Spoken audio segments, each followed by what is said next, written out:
Bon ok, aujourd'hui je suis à Villeneuve-Saint-Georges dans le 94 chez Jouy-Moto, une concession qu'on ne présente plus, pour essayer le X-Max à 125, un scooter que j'avais un peu laissé m'échapper.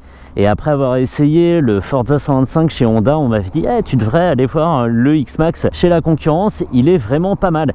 Ici c'est la nouvelle version, on la reconnaît assez facilement avec sa signature lumineuse en X qu'on voit pas ici parce qu'il n'est pas allumé. Alors je vais faire l'effort, on y va, on appuie, on tourne. Est-ce qu'on a la signature lumineuse? Ouais, légère en bas, et quand on a remis le contact, ça sera complété par le haut. Ce scooter ici est dans un coloris gris et il existe aussi en full black. On va commencer par le détailler. À l'avant, on a une jante de 15 pouces avec un Michelin City Grip en 120 de large. Le disque, c'est un 267 mm de diamètre avec ABS, pincé par un étrier double piston. Fourche traditionnelle, on n'est pas hyper techno sur ce scooter, on est dans un budget assez contenu. On a 13,2 litres de réservoir, ce qui avec une conso d'un petit peu plus de 3 litres promet entre 300 et 400 km d'autonomie, et c'est vraiment pas mal pour une utilisation urbaine. L'ensemble pèse 167 kg et il est déplacé par un monocylindre 225 cm3 qu'on devine à l'arrière, qui développe 12,2 chevaux à 8000 tours, et le couple maxi lui est atteint à 6000 tours minute. À l'arrière, on a une jante de 14 pouces avec un pneu de 140 de large et un disque qui fait 245 mm de diamètre avec un étrier simple piston avec un bras oscillant qui est assez joli mais qui est caché par le silencieux. On va regarder le volume du coffre parce qu'il est assez intéressant. Hop, on appuie sur le bouton site. On peut mettre deux casques, on a un intégral devant et plutôt un jet derrière. Ah oui, ils sont opposés, d'accord. Et il y a un petit dessin ici, là, dans le plastique qui dit comment mettre les casques. Et bah très bien, donc deux intégraux et un espace au centre pour le rangement, tout ça éclairé par une petite lumière. C'est charmant. Parfait. Ce scooter, il coûte 6 099 €, c'est un petit peu plus cher que le concurrent direct et on va revenir là-dessus après. Hop. Démarrage sans clé, elle est dans ma poche. On va faire un petit demi-tour ici. Alors c'est un scooter que j'ai jamais essayé, toute génération confondue. Le X-Max, ça fait maintenant quelques années qu'il est sur le marché et je m'y étais jamais trop intéressé. C'est le concurrent donc direct du Forza chez Honda, comme on a le concurrent du PCX en la personne du NMAX. Oh, tiens, un super PCX rouge, dis donc, je sais pas qui l'a garé là, c'est une beauté ce truc. Et on a évidemment au sommet de la gamme le concurrent du T-Max avec le Forza 750. Donc tout se tient chez les Japonais. Et on y va, c'est parti. Oh, cette selle, c'est surtout ça que je voulais voir parce que, enfin surtout ça, c'est aussi ça que je voulais voir, c'est le confort. Si on veut un scooter plus nerveux, plus léger à manipuler, on achète le NMAX qui développe tout pareil à 12,2 chevaux, c'est le même bloc, mais qui est 36 kg plus léger. Donc ça commence à faire une petite différence. Et là en fait c'est surtout pour des personnes qui voudront emmener beaucoup de choses dans la selle et voyager dans un confort que j'espère princier.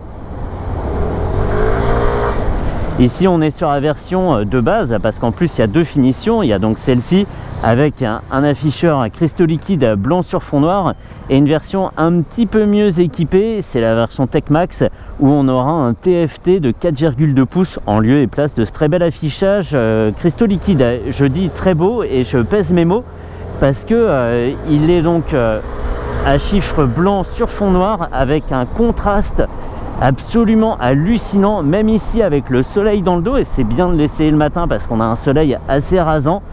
On arrive parfaitement à lire les informations. Donc on a la vitesse au centre, le compte tour tout en haut en barre, une zone rouge qui commence à 10 000 tours et un compte tour qui se termine à 12 000, une jauge à essence à gauche en 6 segments, très très bien.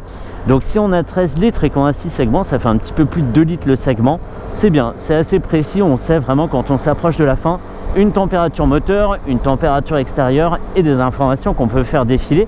Avec le commodo de gauche, on n'aura pas à aller trifouiller des boutons en bord d'écran et à quitter le guidon de la main. Donc c'est vraiment très très bien. C'est pas un gros effort, mais tous les constructeurs ne le font pas. Donc il faut le remarquer.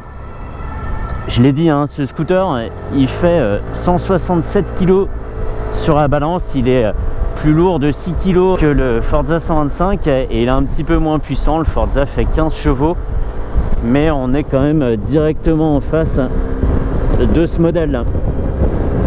Et alors oui, ce que je voulais voir, je le disais puisque je parle du Forza, c'est le confort sur cette selle qui est beaucoup plus dessinée, beaucoup plus étudié, on va dire, que beaucoup plus abouti. Voilà, c'est ça que je cherchais, beaucoup plus abouti que la selle du Forza, parce qu'on a un petit dosseret en fait. On a vraiment une différence entre l'assise et l'appui du dos, là où on a une selle plus monobloc sur le Honda et finalement un petit peu moins confortable. Et ici ça rappelle la selle du C400 GT où on a un vrai dosseret et une vraie délimitation entre le derrière des... Voilà, entre la partie horizontale et la partie verticale. On a vu que la batterie étant assez rechargée, le stop and start s'est déclenché. Je vais faire un petit arrêt ici, et c'est pas un arrêt pipi, hein, c'est un arrêt visualisation de la selle pour expliquer mon propos. C'est ça. On a une selle donc qui est bien plate, effectivement, assez échancrée. Je ne l'ai pas dit, elle a 800 mm de haut, ce qui peut faire assez peur, mais elle est assez échancrée. Oui, voilà, je te mets sur off. Et ici, on a donc ce dosseret qui est une partie séparée du reste de la selle, là où chez Honda, on a quelque chose de monobloc et de moins confortable. Donc ça, c'est bien. Parce qu'on va me dire, oui, mais pourquoi choisir un scooter 125 en plus à 6 000 €, alors que pour 6 000 €, bah, tu t'achètes une moto d'occasion ou un T-Max d'il y a 10 ans ou je ne sais quoi encore. Mais en fait la question est pas là. Il y a des gens qui passeront pas le permis, qui savent qu'ils n'ont pas besoin de plus et ils voient pas pourquoi ils iraient mettre 1000 € dans un permis et puis acheter un scooter beaucoup plus cher et plus cher en assurance, etc., etc. Donc 125 pour tous les jours, mais avec un confort bien meilleur qu'un N-Max par exemple.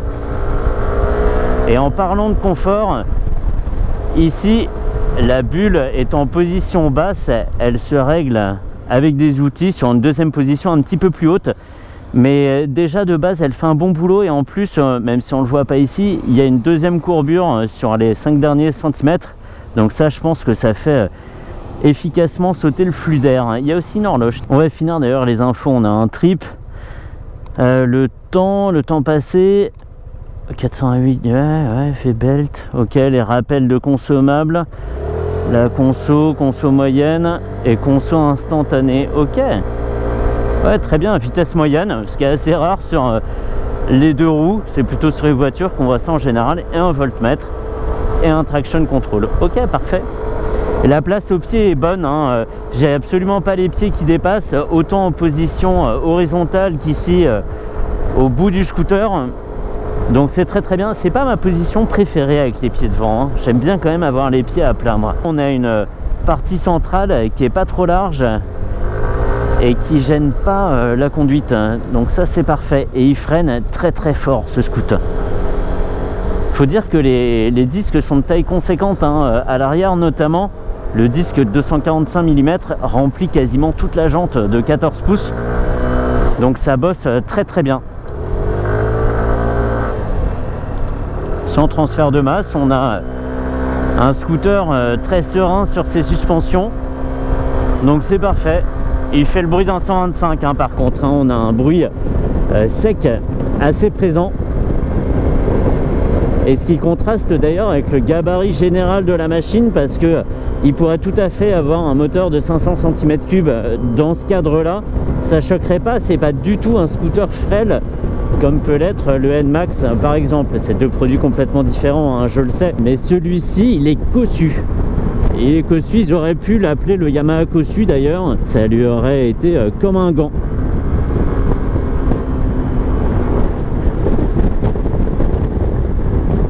Alors on a pas mal de plastique à bord, je viens de le remarquer. C'est vrai que tout est noir, mais par contre chaque morceau de plastique a une finition différente. Ici sur la partie centrale, on a du vernis avec le logo Yamaha au centre, et après on a des petits éléments texturés pour alléger un petit peu le tout. Parce que par exemple sur le Tricity 300 chez Yamaha toujours, on a vraiment ce monolithe de plastique qui est assez présent et même gênant dans le champ de vision en fait. Mais là c'est bien, tout reste léger, même si c'est noir et sérieux, ça reste bien travaillé. C'est un scooter qui aboutit, hein, quand même dans pas mal de détails. Et ça se remarque en fait, même si on n'y porte pas attention, si on veut pas y porter attention, on le remarque, qu'il a été bien travaillé. D'ailleurs, j'ai pas vu. Ouais, je touche pas les deux pieds par terre. Oui, je fais ça en route, oui, bien sûr.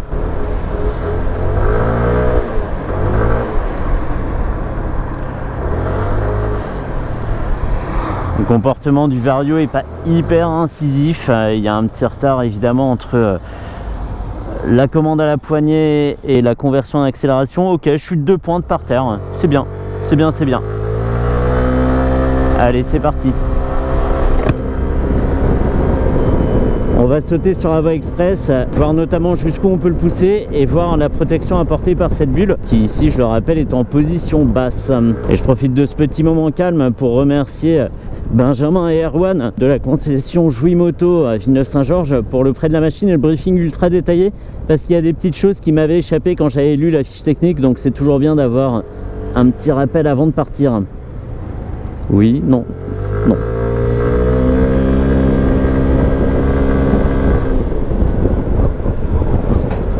Et facile, hein, même en faisant 167 kg, dès que ça roule, on n'y pense pas. À la manœuvre, au début, c'est un peu difficile, mais je pense qu'on s'y habitue et puis qu'on finit surtout par beaucoup s'aider du moteur pour le faire avancer à tâtons.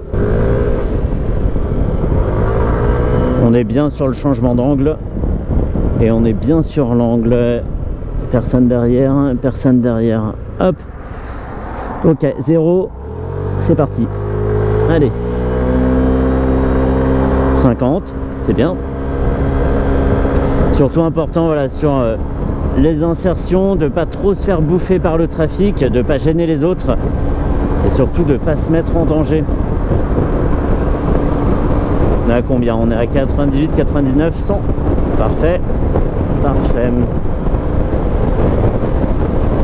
On est à 9000 tours à 105 km/h. Ça veut dire que sur voie express à 80 ou 90, on aura encore cette petite marge de manœuvre qui n'est pas énorme, mais qui suffira à dépasser ou à s'éloigner d'un danger. Je demande rien de plus à un scooter 125.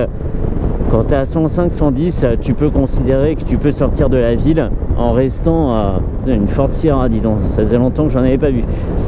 En étant à 90, ça veut dire que tu es assez loin de la limite du scoot quand même et que tu fatigues pas la mécanique. Donc c'est bien, c'est bien, c'est bien. Ça s'emmène bien, tu payes forcément le poids, mais ça reste dans les normes.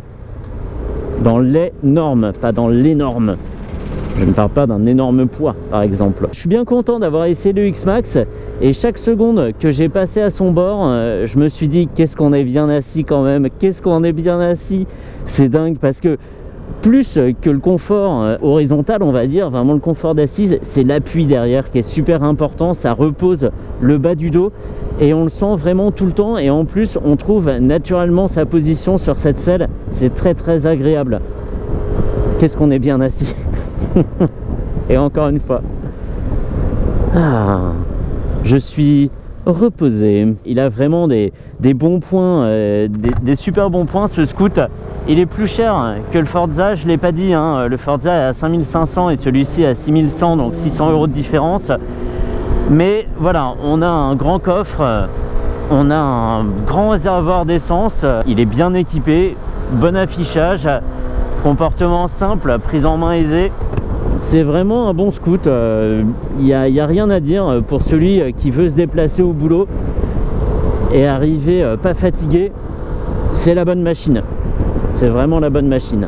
Allez, retour à VSG, Villeneuve-Saint-Georges, VSG pour les intimes. Et moi je vais aller, je sais pas, je vais aller au sport là ce midi. Go!